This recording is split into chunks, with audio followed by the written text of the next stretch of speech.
What is up, team? Welcome back to the Red Storm Rapid Reaction Podcast. I'm Pat Kane. That's Cole Adshaw. And St. John's gets away with the win yesterday at Madison Square Garden.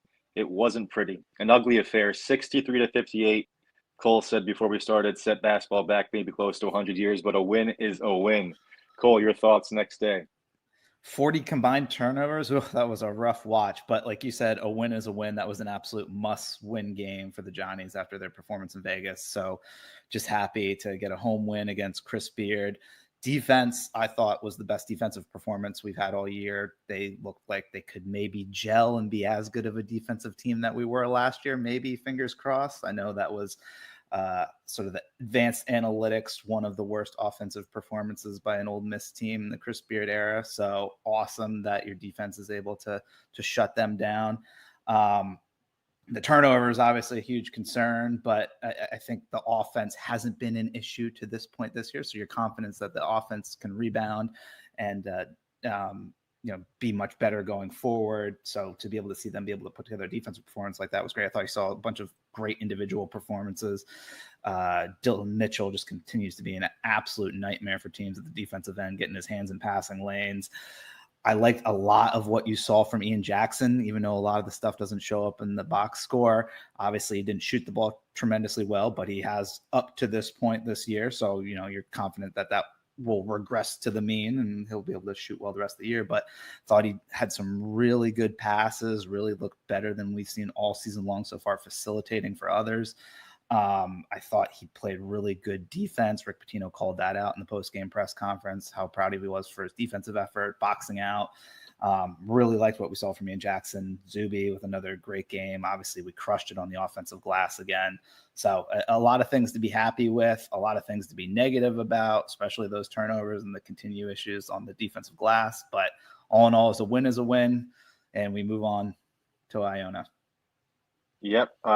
Some spectacular performances. None outshined Zuby yesterday. 15 points, 9 rebounds, 8 blocks. Pretty close to a triple-double there, the rare blocks included. Fabulous game from him defensively. Fabulous game for him effort-wise. Does continue to struggle a little bit on the defensive boards. You were talking again, Cole, St. John's was the bully yesterday. They beat up Ole Miss on the offensive glass. We'll show some numbers in a bit, but your thoughts on Zuby being the anchor defensively, not only as his, the way he's able to guard positionally on the perimeter, but can he be the guy inside to lock up possessions and get us going the other way? He looked like Chris Obekba, man in the center position there yesterday, just swatting everything that came at him. Man. Awesome performance by Zuby, whether it be on the offensive glass with 6 offensive rebounds, blocking shots, scoring buckets, then feeding him in the paint when we absolutely needed a basket. Zuby was fantastic yesterday. I think absolutely you could see him sort of altering shots the rest of the way, manning sort of the center of the paint. We obviously know how helpful and beneficial it is for his ability to switch and play smaller guards out on the perimeter, but his ability to alter shots in the paint, I think, is a tremendous asset. I'd love to see him sort of be anchoring that paint a little bit more often and altering shots when guards are driving to the basket. It was just a great performance by him yesterday. Yeah, I guess maybe I'm hinting at a hope that we could perhaps rear away from the 5-out switching and utilize him more as a rim protector. He's not your typical, lengthy guy who's going to stand in the back of the zone like a Obekba or a Tariq Owens, but a capable shot blocker for sure. Obviously, you're not going to see 8 very often, but capable there. And I think if he's doing more of that, then the defensive rebounding will improve from him. His front court partners yesterday, Hopkins and Mitchell, seemed like we were seeing more of a platoon attempt from Pitino. A lot of in and out for those guys. Obviously, they shared the court for some time, but not the majority of their minutes out there.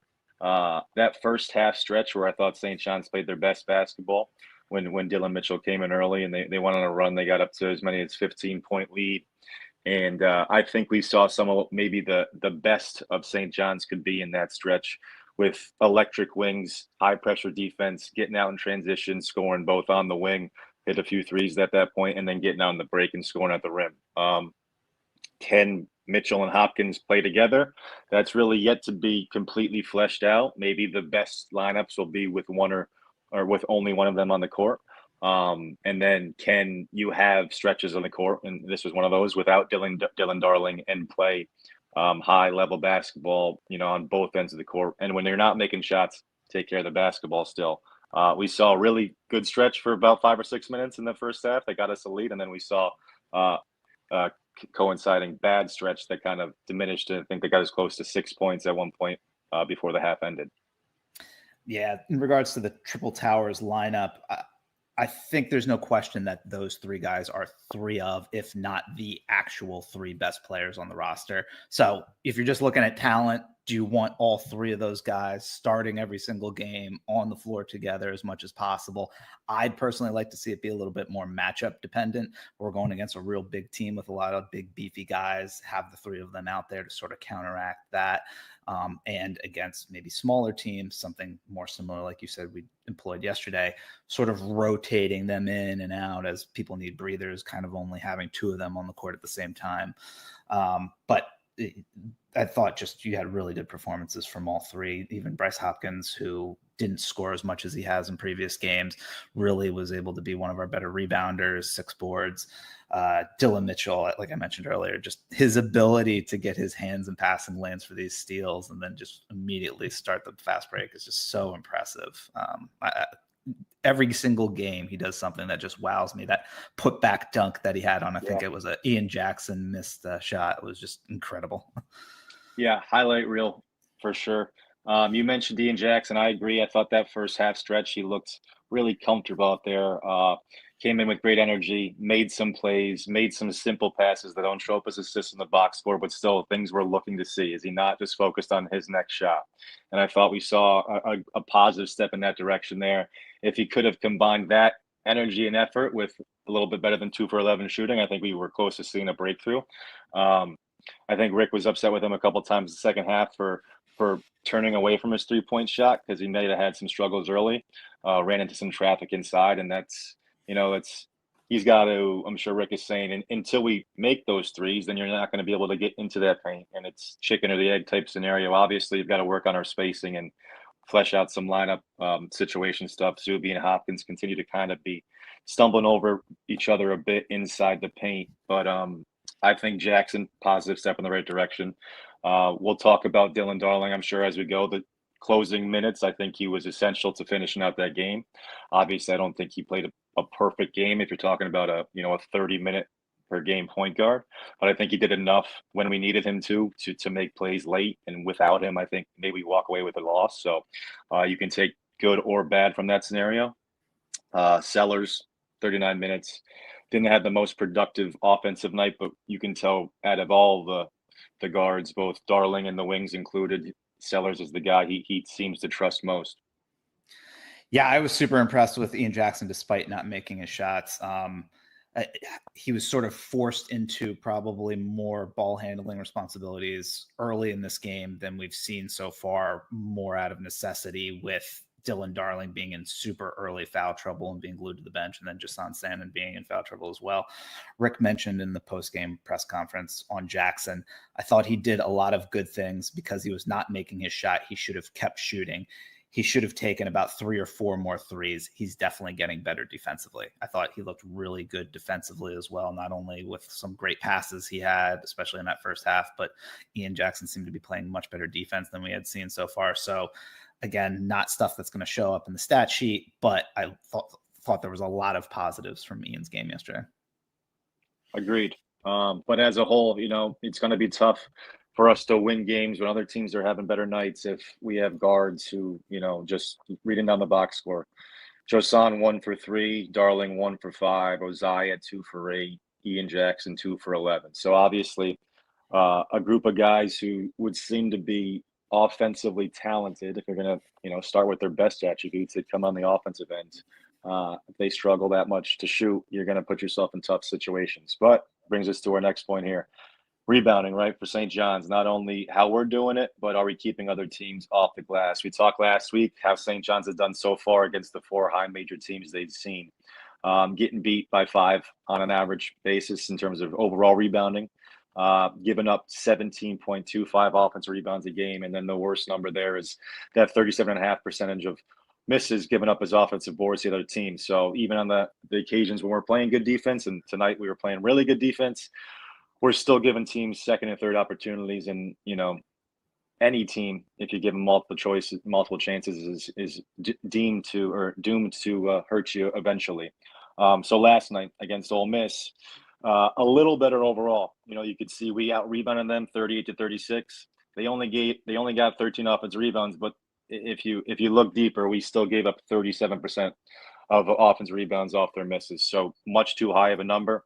The difference in this game was we took it out on Ole Miss and corralled 45% of our own misses. So they gave us third, fourth, fifth opportunities, and eventually we took advantage. I think the part that's just so baffling with this issue for me is how talented our front court is. I mean, I don't think you could have told any of us walking into this season that you're going to have Dylan Mitchell, Zuby, and Bryce Hopkins playing a lot of time, all three of them together on the court at the same time. And you would also buy into the fact that we would be struggling as much as we are with defensive rebounding. I never could have predicted that. Obviously, the Ole Miss results are awesome to see that we attack the offensive glass so much. I mean, I think a lot of that is Zuby being such a tremendous offensive rebounder. Obviously, he had 6 of his 9 boards on the offensive glass. But just the defensive rebounding and giving up, you're not going to be as successful of a team as we want this team to be and go as deep as they should in the NCAA tournament if you're giving teams that many second chance opportunities. A real elite team is going to absolutely crucify you for giving them second, third, fourth chances. You just cannot do that. No doubt about it. Ruben Prey again, only 6 minutes. I know it's tough. Zuby is a guy you need on the court as much as possible, and we talk about spacing issues, and playing those two together certainly isn't going to make the spacing issues any better. So I understand the situation Rick's in, but if that's what's beating us, then I think you might have to sacrifice a little more spacing to make sure you finish off possessions. I got to compliment Ruben on 2 things that he did yesterday. One was removing the cornrows and just having his hair blown out. I got a good chuckle out of that. And he also got a block, I forget who it was on, without jumping, just kind of stood there and swatted the ball with one hand, which I also laughed at. So thank you, Ruben, for making me laugh twice in a tight battle against a not great Ole Miss team. Did you not laugh also in the pregame when we had like the intro video going on and they had a picture of Ruben Prey and he transformed into Johnny Thunderbird just in one same image? It was like a bird of prey type of hey, that was a good one. That was a good one. Thank you. No, I thought Ruben played all right in those 6 minutes. He also had a putback, comfortable finish there too. But it's hard for Rick to find him more than that consistently. Lefty came in for a couple minutes first half, missed his couple shots, didn't make an impact. Casper came in for a couple minutes in the second half, had an unfortunate turnover. Had a real bad turnover, yeah. It's tough spot to just come into a game like that, and obviously you can't make that mistake, but I feel for a freshman trying to make an immediate impact. And I thought unfortunately, I thought the ref didn't help him on the other end. I thought he knocked that one ball off Ole Miss's guy's hip, and it should have been St. John's basketball, and he ends up getting subbed out. We don't see him again, but I think we'll see him get a couple more opportunities. Physically, I think he holds up well, but just tough to come in for a couple minutes and make an impact, Absolutely. I'm staring at the box score here myself. I'm looking at Isaiah Sellers and our 3-point attempts. Obviously, pull it up for you there, Cole. We didn't shoot super great. 4 for 22, 18%. As I mentioned before, you assume that kind of gets back to the average. We obviously bad offensive night. We're not that bad of a 3-point shooting team, but we had thrown out a couple weeks ago, so sort of that magic number that we wanted to get to of 13, 14, 15 3-point attempts, whether we're making them or missing them. Ian Jackson, Isaiah Sellers, and Jason Sannon have to combine for that many looks. They're too talented of 3-point assassins to not be putting the ball up that much. Yesterday, you have Jackson shoot 1 for 6. You have Sellers shoot 1 for 5. You have Sannon shoot 1 for 3. So what's that get us to? Like 14? Like we were right there at our number. So, it didn't make them. They didn't go in, but I want those guys taking that many looks from deep. Yeah, 5 for 14 sounds a lot better than 3 for 14, right? And then you can live with 5 for 14. I think will be on more of an average basis closer to that, or if not higher from that 33-ish%. Agreed. Those guys, they can't be gun shy. They got to continue to fire them up. And I think even Hopkins, um, a lower night offensively for him, but I think he's got to be a catch and shoot guy, and not always be thinking run to the rim. Having a four guy and who can spread the court, even if our wings aren't capable of staying hot, not having two bigs in that paint and help all the time is going to just make it easier for everybody else to operate. So be it a threat, and he's a capable shooter of catching and shooting, not being in his last resort, obviously. And at the same token, you don't want a guy to settle, and his best basketball is kind of full speed at the rim, but find a good middle ground there. I'll continue to drag Dylan Darling for not making 3-pointers. So I think he's Yeah, probably down. He's probably down to like 3% on the season at this point. He desperately needs a 3 to fall for his confidence, for the Just fans' to confidence, keep and the for the defense defense's honest. sake. Yeah. Yes, Yeah. 100%, 100%. You want to talk more about Dylan Darling? I mean, we talked about it in our Vegas recap. He is by far the most important and impactful point guard on this roster. And that I don't know how much of a compliment that is to him versus how much it is a derogatory comment against the rest of the guards on the roster, who I don't think are ball dominant point guards who can get people in the right position and play create for others. But he's that important to this team. And anytime he steps off the court, you can see sort of how the offense kind of stagnates. You saw it a little less in the first half of this game because we complimented Ian Jackson and his ball movement and abilities that he showed yesterday. But Dylan Darling is so important to this team. You saw it in crunch time coming down. He had that huge bucket on that really impressive behind the back move, taking the ball to the rim, finishing it at the basket. That was a huge bucket. He has to be able to defend without fouling. I don't know how many minutes total he ended up playing in the first half, but it seemed like he couldn't have been out there long. So we have to find a way to keep him out of foul trouble. But he is so important to this roster, and he also, I should also compliment him. He had couple of huge free throws coming down the wire last game on top of that layup. So I mean, I don't think you win that game without him being out there on the court, but got to stay out of foul trouble. Got to start making a couple threes from deep to keep teams honest. But I think really solid minutes from Dylan coming down the stretch. I think you nailed on the head, right from the top. Our most capable guy doesn't necessarily mean that he is extremely capable at the highest level. I think he's capable enough. And I do think he did some things that you need from a point guard to finish that game off yesterday. Ole Miss, if we don't, as much as we don't want to give them credit, that's a tough defensive team. They were scrapping that whole second half. They're facing pressure for the majority of that time. As a team, we had 12 turnovers in that second half. Dylan Darling had 1, right? He played 18 minutes in that second half. So he took care of the basketball early and late, hit his free throws, like you said, made a big basket when we needed it. Also got a big offensive rebound late that led to 2 points for St. John's. So he made plays when it mattered most. I also think he gets this predetermined expectations from our fans that he's getting picked on defensively. I was watching close last night. I've been watching close all year. Go back and watch the second half. He got scored on one time. It was in the last minute, a 25-foot three-point shot that didn't mean anything. He moves his feet better than any other guards in terms of 30 feet from the basket, getting over a screen. Obviously, he's got his challenges around the basket. That's, everybody can see that. But I think he stands up well, and the ball pressure, full court for most of the game by him has an impact. So I think he did things winning basketball that mattered. I would love it if he didn't have to play 30 minutes, obviously. I would love it if we had another option to go to more of a scoring threat. But I also think once he hits a 3 or 2, and he, like he said, can throw the rock into the ocean, as he put it after the game, he'll get more opportunities to get into the paint and make some plays. But he does do some annoyingly frustrating things too, in terms of picking up his ball and picking up his dribble in some tough spots and leaving them out there on an island where he can get collapsed on and have a tough opportunity to spray it out to teammates. But I think he's getting better, and Rick trusts him. And I think when other guys get more comfortable, everybody's going to be better. And I still got my hand up saying St. John's has all the potential in the world, and we shouldn't be throwing away this season just yet because we haven't had the hottest start.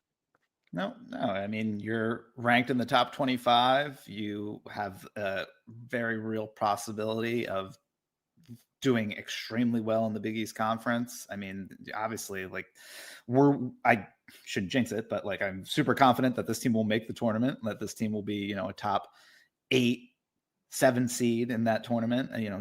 Do we still have an inroad to be the 2 seed, to be a 2 seed, to be a 1 seed? Maybe that's not on the table anymore. But I mean, that's everything's still there for Rick to coach up this team to be playing its best basketball come March and be able to make a long, deep run in the tournament. So, it's all about getting these pieces to gel together and get them playing the type of defense that we saw last night.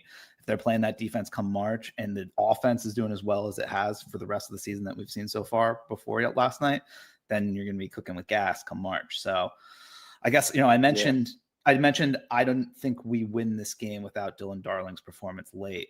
Let me also say, I don't know that Ole Miss loses this game without Chris Beard gluing Malik Diaz's butt to the bench for the first 11 and a half minutes. Absolute monster performance, 18 and 10 and 27 minutes, playing most of his minutes in the second half. What did you make of Zuby and Bryce's inability to slow down Malik Diaz? I thought when you started that sentence with Chris Beard, I thought you were going to end with some AJ Storr slander. Our old friend came back to the Garden and did not impress. We were assuming that the non-starting for Malik was kind of directed to those post-game comments that Beard had the previous game about getting in guys who will play harder. I'm not an Ole Miss insider, so that's just a guess. Obviously, you look at the guys on the court and how he performed, he was a problem. And if he was out there for more than 27 minutes, then maybe we're in a different game and we don't build up that lead in the first half. Not our issue now, but it could be our issue in the future when we see guys in the post. Zuby, for as strong as he is and as tough as he is, he doesn't wall up the best. He can be scored on inside, especially just on post-ups, and we've seen him have a hard time keeping those guys off the glass as well. So troublesome, yes. I'll go back to, Ruben Prey. I think he's a better option in terms of a stand-up, tall, interior defender for some of those bigger guys, especially for a couple minutes to give Zuby a rest so he's not picking up cheap fouls and keeping Mitchell and Hopkins out of that role. Yeah, and to your beginning point, Ole Miss also might not lose the game if AJ Storr doesn't put up a complete turd of a performance. An expensive turd, I'm sure at that. But yeah, 0 for 6 from the field, only 2 points in 15 minutes. It was a rough homecoming. Do you consider it a homecoming when he's played at 4 different colleges in 4 years and he only was here for 1 year? I guess maybe. But yeah, rough return, and I'm glad the fans gave him a boo for every time he touched the ball. I did hear that. To Madison Square Garden. Yeah, I know. That's tough. Does he get that at Wisconsin and Kansas as well? I don't want to drag a kid. I hope AJ does well. Yeah, of course. I was always a fan, other than the fact that he never wanted to do the dirty work. And last night, 1 rebound in those 15 minutes, he let his poor shooting night affect him in those areas again. But I'm going to be rooting for Ole Miss every game the rest of the way now. So AJ, come on now, kid. Yep. Let's get hot. Let's make the tournament. And we'll only root against you if we see you again in March. That's right.